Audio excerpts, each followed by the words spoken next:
भैया राधे राधे। स्वागत करे थे आप सबके सुनीता सिंह भोजपुरी गीत पे। तो आप सबके बीचे में एक होली गीत लेकर आई हमार भैया हरे। हमें बहुत तकलीफ बा, हम वीडियो ना बनावे चाहत रहे लेकिन हमार भौजी सब ना मानिन। एक नाते हम बोल के आप सब बतावत है हमार चैनल है खोई बा और जोने पे आप सब इतना प्यार आशीर्वाद दिहन हमार भैया बहनी वो हमारे चैनल के हैक कैली हन। तो कोनो बात नहीं बा, अगर आप सबके प्यार आशीर्वाद हुए तो हमारा नया चैनल चालू करे है इंदू पांडे देहाती गीत पे।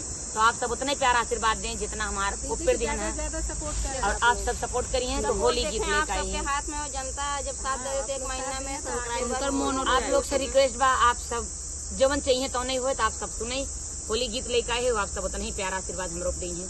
हमें सुनावत है होली गीत।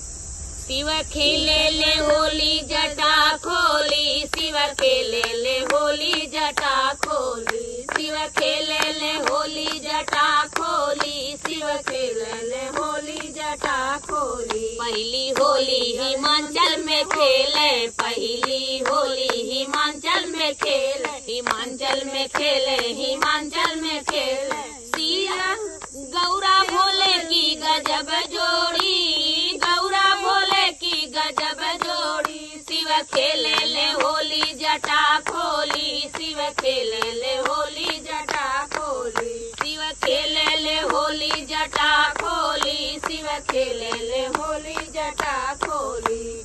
दूसरी होली अयोध्या में खेले, दूसरी होली अयोध्या में खेले। राम लखन की गजब जोड़ी, राम लखन की गजब जोड़ी। शिव खेले ले होली जटा खोली, शिव खेले ले होली जटा खोली।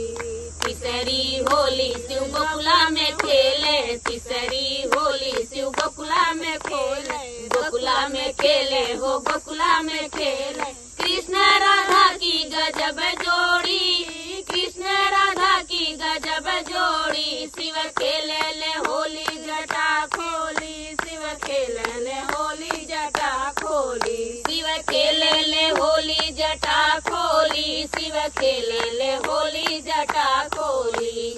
चौथी होली अयोध्या में खेले, चौथी होली अयोध्या में खेले। राम लला की गजब